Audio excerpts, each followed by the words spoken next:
حضرت خبیب رضی اللہ تعالیٰ عنہ کو کافروں نے گرفتار کیا اور سولی پہ لٹکانے لگے تو انہوں نے 2 رکعت نماز پڑھی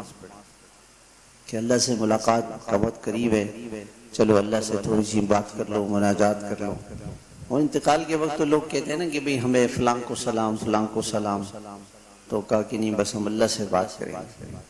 اور پھر جب ان کو سولی پہ لے جانے لگے تو بڑے خوش تھے اور کہا کہ وَذَلِكَ فِي ذَاتِ الْإِلَٰهِ، اللہ آپ کے لیے جان جا رہی ہے۔ یہ جو چیز ہے نا، اللہ کے لیے، اللہ کے لیے، بس جس کو یہ مل جائے کہ میں اللہ کے لیے گناہوں سے بچ رہا ہوں، میں اللہ کے لیے تہجد پڑھ رہا ہوں،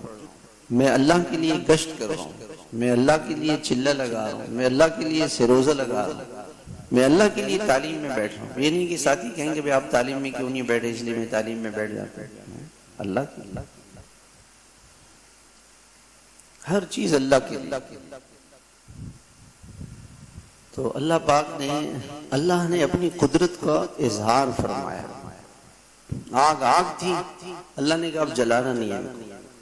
آگ آگے جل نہیں رہے، ایسے اللہ کی قدرت ظاہر ہوئی،